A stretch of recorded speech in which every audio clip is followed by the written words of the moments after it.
This week on the Hot Mess Teacher Express, we are talking all about Taylor Swift in the classroom. Is it a good idea? And prep periods and highlighting the underdogs of our education world, which is IT and the help desk. So stay on board the Hot Mess Teacher Express. Choo choo.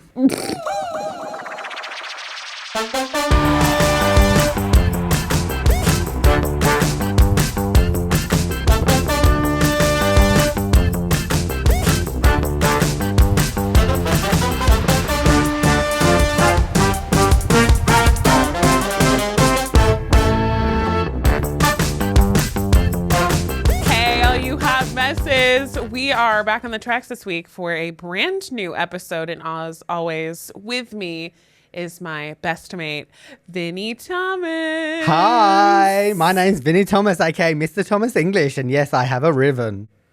A ribbon? I don't know, is that even a word? What is that? I don't know. I'm delirious. I just flew in on a Spirit airline, and I swear my soul has left my body right now.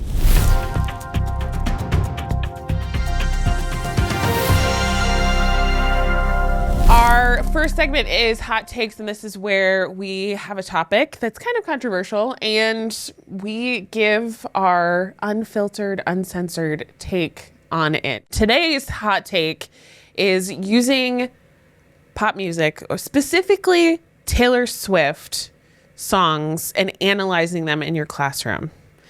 So you've got your little Taylor Swift merch on, I'm fresh off the Eras tour. Not to pun, but I'm repping.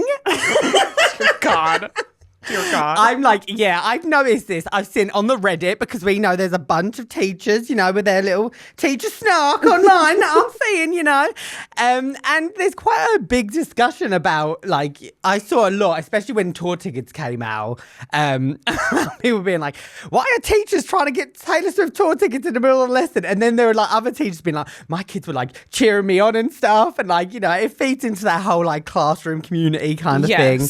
And yeah, I feel it's become a thing where there's definitely a category of teacher where some teachers like to do things okay, Taylor Swift, she's big, popular, everyone loves her, she's trending, so I want to integrate that into my lessons. And there are some teachers that are no, I love this because I love her and I'd love to do a lesson on this, and it will engage the students because they know who she is, instead of some 50-year-old dead guy that was depressed back in the day. English literature. Edgar Allan Poe, I'm looking at you. Hello. This is not the Raven, this is the Swifties, okay? And yeah, I feel there's definitely some teachers that are why are you integrating that into your lesson? That's not the standard. That's not an approved text. And yeah, I feel I'm very pro integrating modern text and looking at different forms of media, especially within lessons, because I feel it engages your students more. At the end of the day, these students, not many of them go home and get an actual paperback book and dust through it that was literally written centuries ago, and they're now okay, I can relate to this, because they can't, because they're not in that time period. Yeah. Did you use it in your classroom? Did you analyze pop music in your classroom? Yeah, so my personal favorite was whenever I did Dr. Jekyll and Mr. Hyde. Yeah. I love Dr. Jekyll and Mr. Hyde mainly because it's shorter text, and I love a shorter text. My real English teacher at heart there. My two main things I would look for when I was choosing a text to teach was, one, the length, and two, how many movie adaptations were there to that text. Excellent. Just because I feel it's a very common thing. As teachers, you're teaching the TikTok generation, Yeah. They have shorter attention spans because they're used to watching a 40-second video summarizing everything. That's a long one. Instead of an hour-long lesson analyzing 2 pages of a text.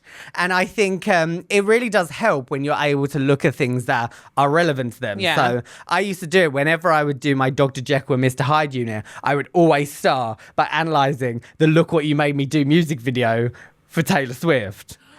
and like looking at the different personalities of Taylor Swift, the different eras, and being like, right, now let's analyze the Easter eggs. Let's look at this. How does that relate to that? And then I love that music video. Oh, that's a good idea, yeah.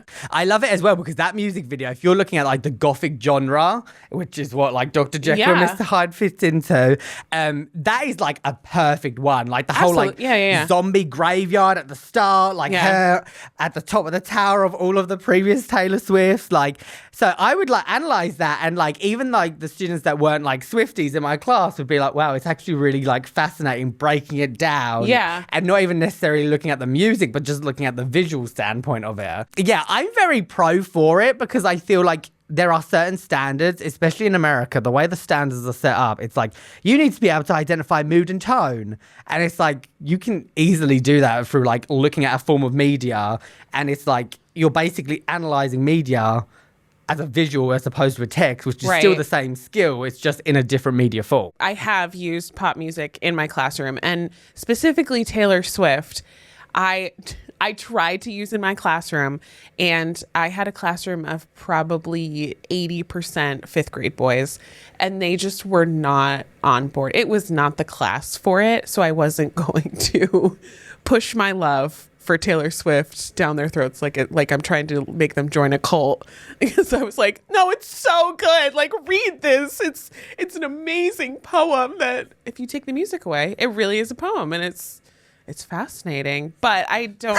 The fifth grade boys didn't like Love Story. They didn't. I know. They didn't love Story. So what I learned was to take the artist and the title off of the lyrics and just give them the lyrics to see if it was good or not. And that's when they loved Taylor Swift. And that's when you like give them like an excerpt from it, where it's not the whole song and it's not the chorus, it's like the bridge or something. And it's like a deep cut too, you know? If you're teaching fifth grade boys and you want to use Taylor Swift in your classroom, just take off the title and who it's by. Unless you're teaching me, because I'll happily have that lesson. I feel like it's that thing where I think it's making sure as well. I feel like as a teacher, I think the best lessons are the ones that you're actively passionate about. And it's the same thing. Like if you're not a Swiftie, it's going to be hard to make that accessible because you're not necessarily going to be as intrigued with it. But I think it's like, use that like towards other things and be like, okay, so maybe I'm not necessarily a Swiftie, but are there any other like... Have them analyze their favorite music. And and like... even, it could be really bad. And it's like, even like, I just love the Easter eggs because like there's so many things that she does that it's like, you know, you have foreshadowings, you have like different like imagery in there, like... And I love it. But then I also think it comes down to like, you know, at the end of the day, like, all teachers are just trying their best. If the teacher next door to you is doing a Swiftie lesson and you're not a Swiftie, focus on yourself. Here's the thing. If Taylor Swift brings you joy, like Taylor Swift brings me and you joy, a lot of joy. And if it brings you joy, and that's like the little joy in your day is to analyze a Taylor Swift song, then by all means, do it. You go, boo.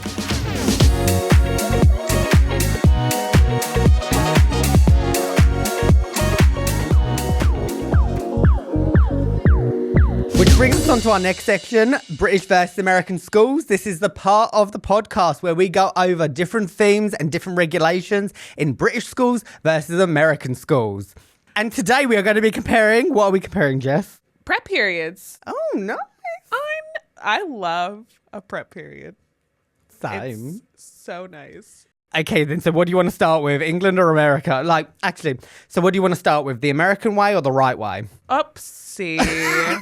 Okay. Prep periods in America, I mean, it depends on what level you are. In high school, it's very different. So I have my experiences in elementary. Oh, and I can tell you my high school as well. Okay. For me, I had one prep period a day. It was 30 to 40 minutes. And that was it. And usually we had a meeting scheduled within that 30 to 40 minutes. And that was the only time that I usually got during the day to prep for all of the things. And like we didn't get all the lunch off, like, and then recess too might be considered some free time, but a lot of times like I had lunch duty or recess duty, and so the only prep period that I had was 30 to 40 minutes a day. So I've always wondered this, as an elementary teacher, how do you plan everything when you're teaching like every lesson every day? It's called flying by the seat of your pants. Okay. I'm really, really good at that. And yeah, it's not healthy at all to try and fit everything in. Because, yeah, I'd literally be like, okay, I've got to teach one freshman English class today and one sophomore. Oh. And I'm doing both classes 2 or 3 times. When my husband sits there and complains about like his high school classes, and again, like grading is completely different too. So don't like, I'm not, going hardcore on this. But if he has a prep period, sometimes he has like 80 minutes off. 80 minutes? 80 minutes to himself to do all of his grading that he has so much of. And prepping for the 2 classes he has to teach. No. And then how does it work? So in elementary, like, did you ever have it where, like, was your school like there was only one teacher per grade level, or was there multiple teachers per grade? It just depended. I taught in a really small school, so it just depended on what grade was or what class was coming up. So was it mainly you just planned everything on your own? Yeah. Oh. Yeah. Okay. Yeah. In England, it's I a little already bit feel different. destroyed. You haven't even started and I already feel destroyed. Okay. So in England, how it works, and this can like vary different school to school, but how it works is I personally don't overly love the American like timetable structure, and I know different schools, especially high schools, elementary, do it differently. But in my experience, especially in Arizona, it usually was very much like, okay, you have periods 1 through 6, and every single day, Monday through Friday, period 1, you have freshman English, every single period 1, Monday through Friday, every single week. Some schools had like block schedules or half days where it would sometimes change, but like whatever your period 1, no matter where it falls on the block schedule, would always be that exact same period. So it's like you would have... So it's just rinse and repeat. Yeah, so it's like every day. And it's like, as a teacher, if you're like, oh, my period 1, like, or like my period 4, it's like every single day you are literally there like, oh, period 4, the pre-lunch period or the post-lunch period or the last lesson. And it would always be the same group. And it's like, in my head, when I was teaching, I always struggled with that because I always felt like, okay, is this the group? Is this the time of day? Is it me? Like, what is it? And it's like, it's harder to factor those things in.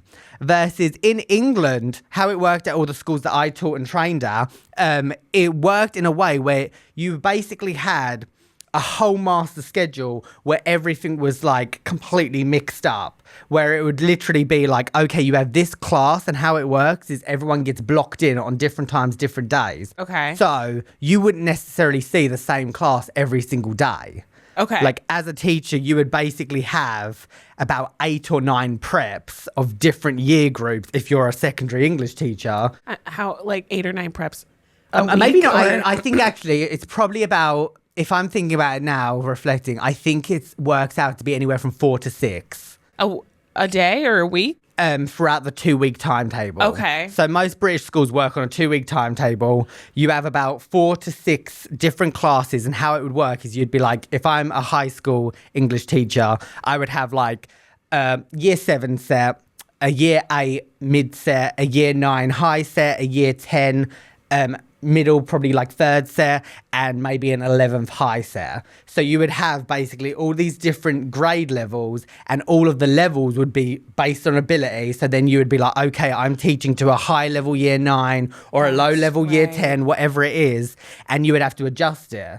So what would happen with that is, because you have so many preps, they have it where you basically collaborate as an entire department, and everyone, like, especially at the end of like the year, you go through your review and you make sure there's a whole shared unit that everyone can use, because there's no way you're going to be able to keep on top of all that planning. So you don't have a prep by yourself? You do have a prep, but how it works is it's the same thing. You don't necessarily have the prep every single day, and you don't have the prep at the exact same time either.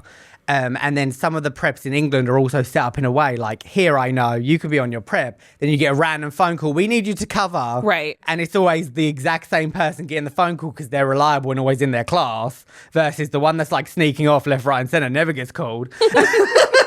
Was that you? No.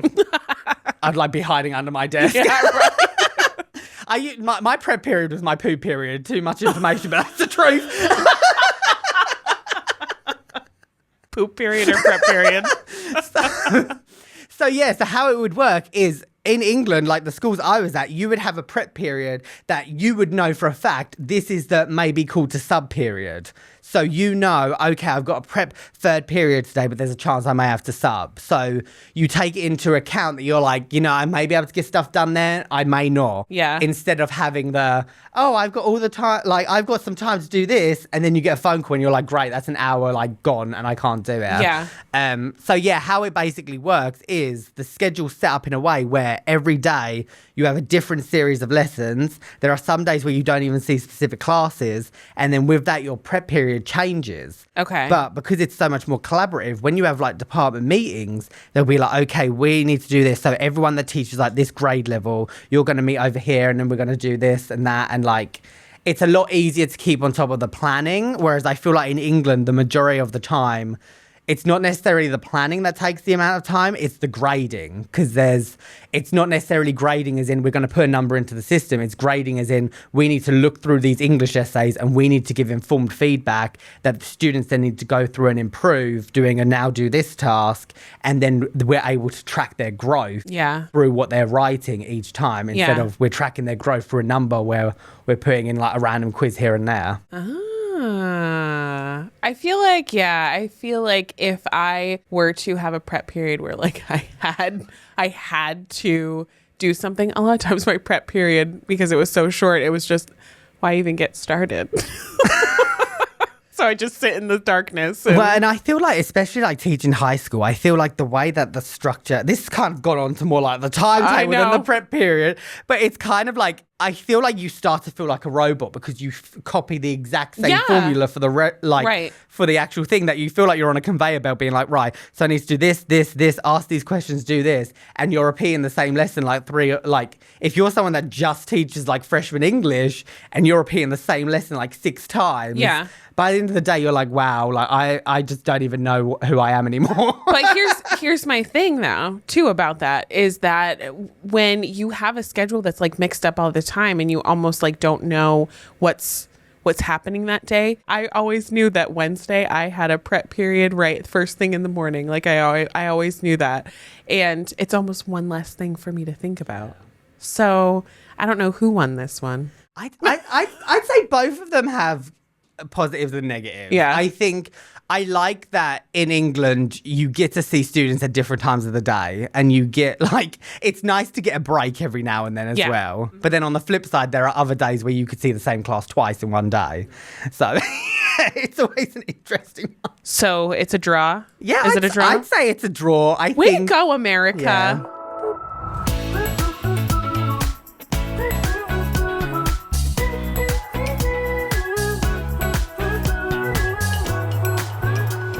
Hot or not this week, this is when we take 2 different concepts and we decide if it's hot or if it's not. So this week, our first topic here is music in class. And for this one, I think it's dependent. I'd say it's a mid.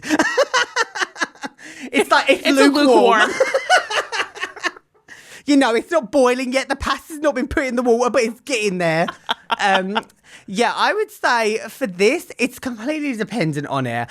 I've never personally, I remember when I was teaching and I would look into lessons and I would see these lesson plans of someone being like, yeah, I start the lesson by, we're doing this lesson, so I play this specific song so all the students can get pumped walking in and then we can start analysing it. And I'm like, okay, I'm not that vibe. Mine's more come in, sit down, shut up and get on with it. I don't want that first thing. I'm trying to see who's in there, who's run off to the bathroom. Yeah. I'm all that noise starting stresses me out. Whereas I know there's some people that are like, oh, I like to start it with a bit of music. So that aspect, I'm a no. Yeah. But then I feel when it's independent work where it's right, you're going to be writing an essay or reading, whatever. If there are students that do prefer to be able to listen to music, I'm as long as it's not obnoxious and I can't hear it, I don't see the problem. I would rather you be able to do what works for you and your learning style, then micromanage it and be oh no, the whole class has to listen to my specific playlist.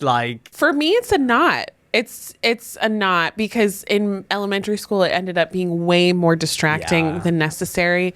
I would put on these lo-fi beats, like Disney lo-fi beats, and everyone would like just not do their work and sit there trying to figure out what the song is. And I'm like, oh, this is not what I wanted. I think it's different elementary versus high school. Like elementary, you're like, we're going to listen to Kids Bop today. Oh, dear God, no. Kids Bop is a not. No to Kids Bop. Yeah, meanwhile, like in like secondary school, if you like play a bit of music, you have to play the clean version, obviously.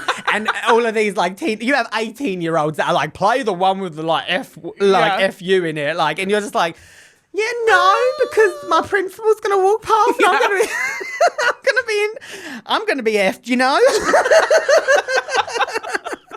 All right. And then answering the phone during your prep period. I used to get so much anxiety whenever my phone would ring, and it would always be to tell me that I needed to do something. They would be like, oh, we need you to sub for this class, or oh, can you come? Like, I'm on my way out the door to poop.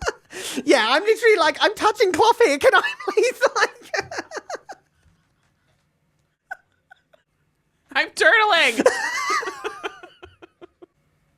Wow, this got... That was very... That was okay. Yeah, so answering the phone on the prep, it's a no from... What about you? It's a no from me. The only time that I usually answered the phone, it was like, hey, you forgot to put in your attendance again. Could you do that? I'm like, oh yeah, whoops, sorry, yep. And I never really got called to sub though, so I never really got scared of that. It was more things like reminding me of something I forgot. I feel like, I don't know if it's just me, but I feel like sometimes for the whole sub situation, I feel like high school is sometimes worse for like being absolutely. Told. Because if you're a primary teacher and you're off for the day, they know you're off for the entire day. Mm-hmm. And it's not like they can be like, oh, let's just take like the third grade teacher to cover full for the entire day when they've got their own class. Exactly. Like they sometimes do that and merge class. Oh my God. But it's not like in a high school where they're like, okay, so we haven't got a sub, but this like teacher has this, and let me just like pick and choose all of these ones that have different prep periods at different times. Yeah. And yeah, I feel like they do that a little bit more with the high schoolers. So that was hot or not? We have been told that we need to make it very clear when a section ends.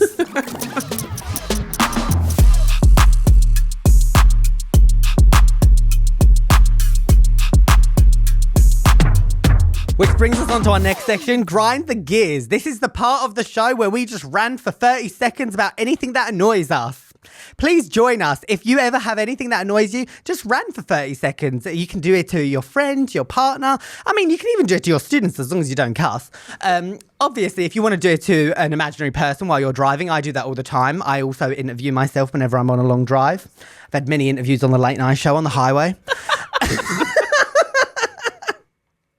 So how this works is I will say one thing that I already know annoys Jess, and she will rant about it for 30 seconds, and then we'll flip and she'll do it. So we'll do whatever you want. So are you ready? I'm ready. So these can be everything. They don't have to be teaching, because there's a lot of things in this world that annoy us.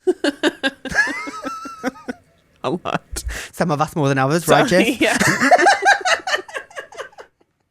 Jess, your grind the gears for this week is when people ask for help on their computer but don't let you control the computer. So annoying. I'm not a control freak, but in this moment I am, because I'm like, click there. And they cannot seem to figure out how to get the mouse to move to the thing that I want. Over here? No, I said that thing right there. Click it, please. And then typing. Have you ever tried to tell someone how to put in a web address and they're over the age of 65? Dear God, no. I cannot even imagine. That was a nice end. Thank you. All I'm picturing is someone like, you know, it's the ones that... I have so much anxiety. It's when someone like, it's when it's someone on a keyboard and they do this, looking for the letter. like. Oh, we've got a K.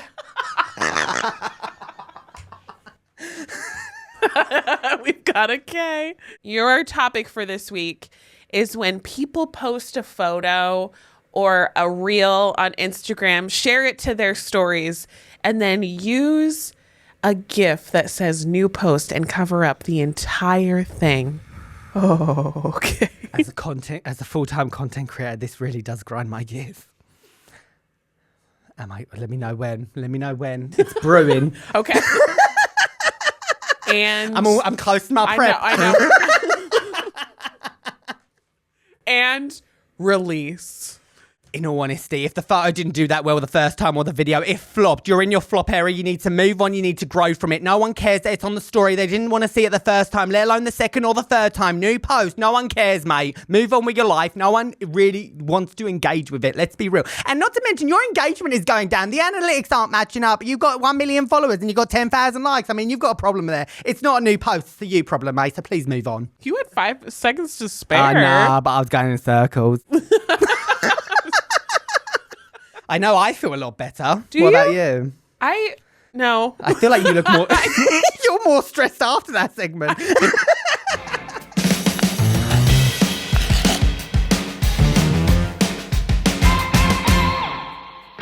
Our last segment for our show is Underdogs, and this is when we highlight people in education who normally don't get the appreciation that they deserve. This week, we are highlighting tech support and the help desk at your school.